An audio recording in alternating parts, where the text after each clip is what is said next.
pendengar cerita seram The Haunting Cruise dan PN. Pada malam ini, Brother Fai akan kongsikan kepada anda sebuah kisah yang datangnya daripada Larry Raphael. Kisah yang diberi tajuk Tempuan. Salam hormat kepada semua pendengar yang saya kasihi. Pada kali ini, saya ingin sekali mengongsikan cerita mengenai tempuan. Apakah itu tempuan? Sejenis pokok atau sejenis serangga berbisa? Tempuan ini adalah dalam bahasa Kadazan Dusun. Maksudnya bunian. Mereka seperti kita, tetapi dipisahkan dalam dua dimensi dunia yang berbeza. Tempuan tinggal dalam dunianya sendiri, dan mereka ini terbahagi kepada dua golongan, yakni baik dan jahat. Rata-rata di Nusantara, baik di Indonesia, Semenanjung Malaysia, Thailand, Laos, Cambodia dan negara lain, manusia tempuan hampir sama jalan ceritanya. Dimulai dengan kisah hutan atau mungkin juga di kawasan air terjun, atau boleh jadi di tepi sungai. Dunia tempuan tidak boleh dimasuki sesuka hati, kerana ada pintu yang hanya mereka saja boleh membukanya. Dan tempuan tertarik kepada lelaki kacak dan wanita yang cantik lagi menawan. Ada kalanya tempuan akan masuk campur untuk melindungi bayi kecil yang dibuang atau anak yang sengaja ditinggalkan dan sesat jalan pulang ketika masuk hutan. Dalam legenda kami, tempuan ini memiliki banyak kerajaan beraja. Ada yang tinggi tamadunnya, ada yang seperti orang kampung suka amalan bercucuk tanam. Tempuan adalah bangsa yang menggemari haruman, emas, seni dan permata. Memiliki kebolehan merawat orang sakit dan kuasa sakti. Ini bertentangan pula dengan tempuan yang hidupnya kuno dan penuh kegelapan. Hidup dengan memakan bangkai haiwan, atau sekali-sekala menculik manusia untuk dijadikan lauk untuk santapannya. Tempuan jenis ini lagi senang ditemui daripada tempuan yang punya peradaban maju. Kisah kali ini berkenaan dengan makcik saya. Makcik saya amat cantik orangnya. Saya namakan dia Sarina, bukan nama sebenar. Dan pada waktu itu, dia baru saja mendirikan rumah tangga dengan suaminya sebelum berpindah ke Kimanis, Jalan Tenom, kerana suaminya berjaya menyewa tanah kebun getah seluas 30 ekar di Sabah di tahun 1970-an. Harga getah masih mahal dan dibeli dengan unit yang menguntungkan. Satu hari, makcik saya dan adiknya, iaitu Babu Lima, masuk ke dalam hutan untuk menangkap ikan. Tidak jauh dari rumah mereka, sekitar 3 kilometer, mereka sudah memaklumkan kepada suami mereka masing-masing dan mendapat kebenaran kecuali jangan lewat balik. Makcik Sarina dan Babu Lima amat gembira kerana kali ini mereka bebas seketika daripada rutin harian di rumah. Mereka berdua berangkat pergi ke lokasi sungai yang agak jauh sedikit dan melalui kawasan hutan. Memang ada jalan denai manusia ke arah sungai, tetapi jarang sekali manusia masuk ke sana semata-mata untuk mandi. Jalan itu adalah laluan perburuan. Makcik Sarina dan Babu Lima tiba di kawasan sungai dan teruja melihat begitu indah sekali kawasan sungai itu. Pemandangan yang begitu menyamankan dan sungai yang penuh dengan ikan-ikan yang besar. Mereka sepakat menggunakan buluh yang runcing untuk menombak ikan sambil berjalan-jalan di dalam sungai. Airnya deras.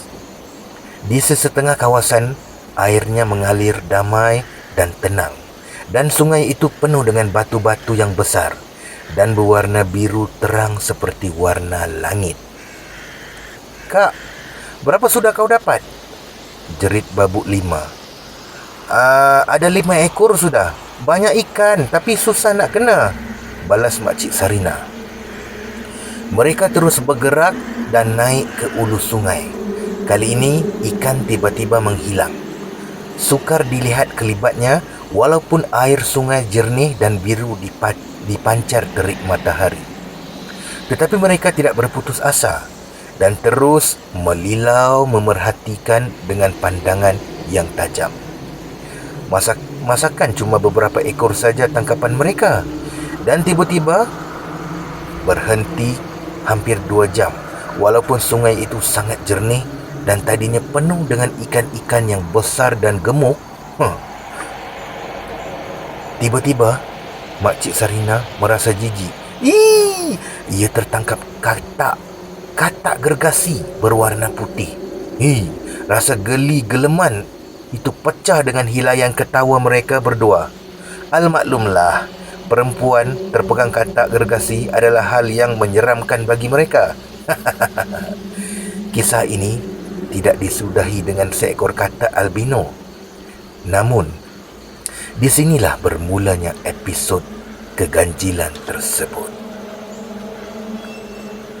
Sepanjang usaha menangkap ikan menggunakan buluh runcing itu, mereka asyik saja tertangkap katak berwarna putih. Mulanya belum ada perkara yang pelik bagi mereka. Tetapi lama-kelamaan, Babuk Lima merasakan ada something wrong di sini. Masakan sungai ini tiba-tiba dipenuhi dengan katak putih? Babuk Lima naik ke tebing dan duduk di atas batu. Ia membuka air minum dan terus membasahkan tekaknya yang kering.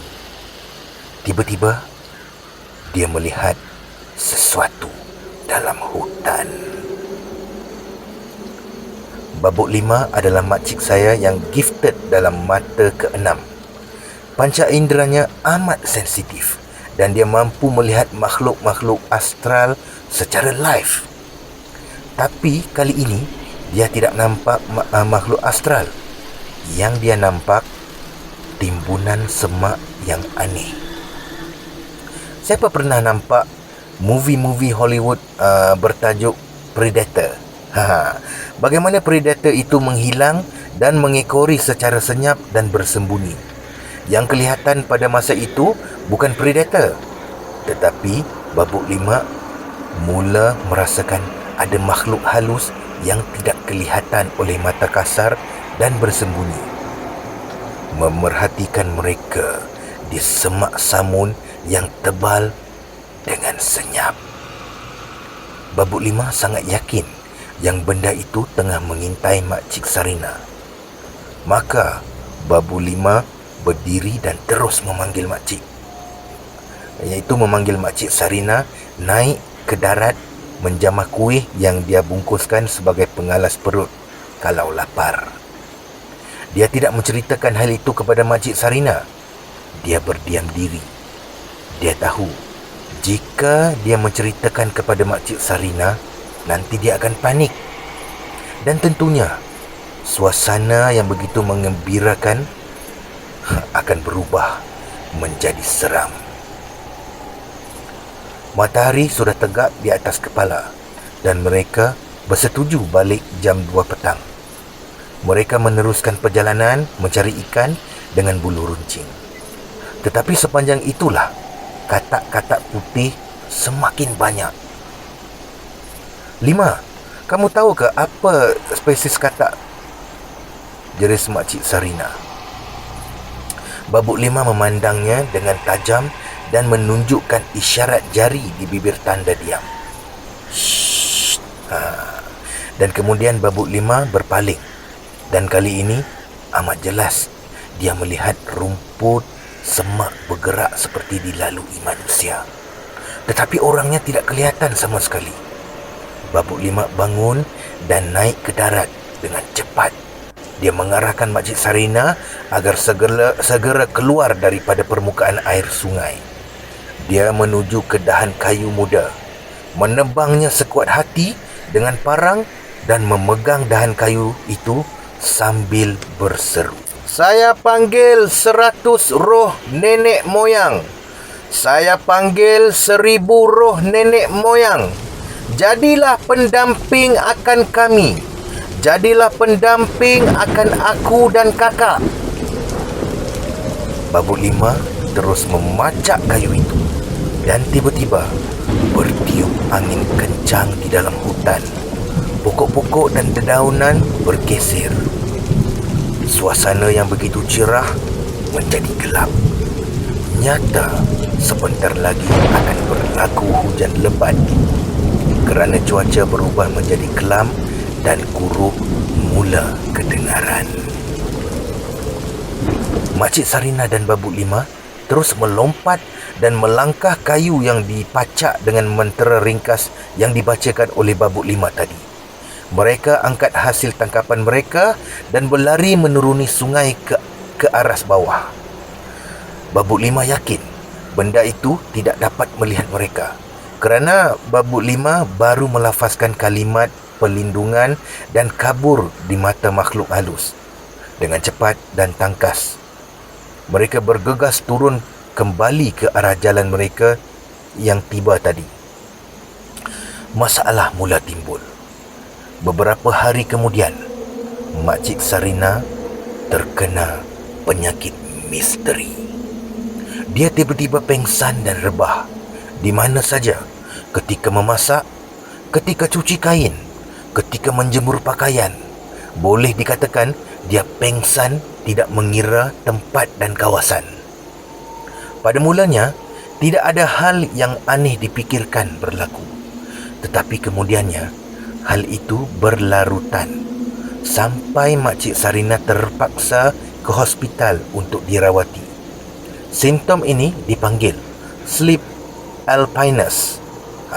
Maafkan saya sekiranya salah menyebutnya, tetapi macam itulah bunyinya lebih kurang, di mana pasien boleh tiba-tiba rebah dan tertidur. Keanehan ini jarang terjadi pada manusia, cuma 1 dalam 1000, dan Makcik Sarina adalah orangnya. Makcik Sarina sering mengongsikan kepada pakcik saya akan kedatangan lelaki tampan yang memakai pakaian dewa-dewi. Dia menaiki kuda putih dan memegang pedang bersinar. Menurutnya, lelaki kacat itu adalah putera mahkota sebuah kerajaan bunian yang tidak jauh dari anak sungai di tempat mereka menombak ikan tempoh hari. Ketika dia balik menunggang kuda, dia melihat makcik saya dan Babuk Lima sedang menombak ikan, dan katak putih itu adalah katak jadi-jadian. Katak-katak itu adalah orang-orang bunian yang berada di kawasan itu. Putera mahkota itu tertarik akan kejelitaan Makcik Sarina saya yang berkulit putih dan tinggi. Dia duduk dan mengintai mereka dari semak samun. Di awal kedatangan makhluk itu kepada makcik saya, makcik menolaknya dengan amat tegas ajakan dan pelawaan putera mahkota itu. Namun bunian itu berkata, dia adalah anak raja dan tidak ada sesiapa boleh melawan kehendaknya. Mula-mula dilawan oleh makcik saya kerana dia sedar dia bersuami. Bayangkan, jika ini benar, masakan seorang isteri yang taat berselingkuh hubungan dengan lelaki lain? Setiap hari dia datang mencari makcik saya. Setelah mereka berjaya kabur dari sungai tempoh hari, itu pun beberapa hari selepas kuasa jampi Babuk Lima hilang pada dahan yang dipacaknya. Ia menjejaki makcik saya sampai ke rumah dia, dan setiap kali dia datang, dia akan memicit saja ibu jari kakinya dan makcik saya rebah pengsan. Begitulah tanda kedatangannya. 3 bulan kemudian, Makcik Sarina mengandung dan pakcik saya mula menunjukkan prihatin dan kasih sayang yang tinggi terhadap makcik saya. Tetapi cemburu pakcik saya pula membuak. Setiap kali makcik saya pengsan, pakcik saya akan menarik parang dan berteriak-teriak seperti orang gila dan melibas-libas ke sana kemari tanpa tujuan. Adapun menurut Makcik Sarina, dia di alam mereka dia tidak berdaya. Setiap kali dia tiba ke sana, dia akan menuruti semua kehendak dan kemahuan putera mahkota. Seperti di Pukau, dia tidak membantah kemahuan anak raja tersebut. Tidak lama kemudian, makcik saya mahu melahirkan anak bayi pertamanya dan pakcik saya membawa makcik saya ke hospital untuk bersalin. Ketika bersalin, ketuban pecah dan darah mengalir. Tetapi bayinya hilang. Makcik dan pakcik saya hampir histeria setelah doktor mengatakan yang tidak ada apa yang keluar dari rahim makcik. Walaupun proses kelahiran seperti lazimnya, selepas air ketuban yang banyak pecah, perut makcik saya kempis dan kembali ramping. Doktor mengesahkannya makcik saya bunting anggur. Atau ada istilah lain, yakni bunting angin. Dalam istilah perubatan, pesakit merasakan yang dia mengandung, merasakan yang ada tendangan dalam perutnya. Tetapi sebenarnya semua ini tidak wujud dan kononnya rekaan emosi yang berlebihan oleh ibu mengandung. Lagi pula ini zaman 70-an. Belum ada teknologi scanning untuk baby dalam kandungan. Makcik saya meraung sekuat hati dan menangis kesedihan. Dia pasti yang dia memang mengandung seorang bayi yang bakal menyinari keluarga mereka. Pakcik saya sangat beremosi. Habis ditebang semua pokok-pokok dan dahan kayu ranting yang dilihat. Pakcik saya percaya ini perbuatan tempuan sialan itu. Habis keluar semua ayat memaki hamun oleh dia dan mencabar kehadiran putera mahkota itu berhadapan dengan dia. Sejak hari itu, makcik saya berubah menjadi pendiam dan kerap menangis. Dia tidak lagi jatuh pingsan. Sudah beberapa hari, sang bunian tidak datang menziarahi dia di kediaman buruknya di perkebunan getah. Masa ini, moyang bagang saya telah dijemput oleh bapa saya untuk merawat Makcik Sarina. Dan moyang bagang setuju setelah dia mendapati yang kandungan makcik saya lesap seperti diculik. Moyang bagang datang untuk merawat makcik saya yang sudah sugul, kerap menangis dan tidak mahu bercakap dengan sesiapa pun. Moyang bagang saya meminta ayam hitam dan ayam putih sebagai persembahan untuk menarik perhatian makhluk tempuan. Moyang saya berusaha dengan begitu gigih untuk menolong makcik saya dan memanggil, menyeru serta memujuk tempuan yang berkenaan datang memunculkan dirinya. Sehari kemudian, datang satu tempuan, iaitu utusan, yang memaklumkan kepada moyang bagang saya yang putera raja itu mahu mengambil makcik saya. Kalau bukan kerana kebijaksanaan moyang bagang saya, pasti Makcik Sarina sudah lama meninggal dunia atau mungkin juga lesap di bumi orang bunian. Pada satu malam, moyang bagang didatangi oleh rombongan diraja putera bunian siap dengan bala tenteranya. Rombongan itu mahu memujuk Makcik Sarina mengikuti mereka ke alam bunian. Moyang bagang dan makcik saya berada dalam keadaan separuh sedar. Putera mahkota membawa anak perempuan yang amat comel, berkulit putih dan berambut perang di hadapan Makcik Sarina. Anak comel itu sudah dewasa dan mungkin sekitar 3 atau 4 tahun. Di alam tempuan, makhluknya cepat membesar tetapi lambat mati.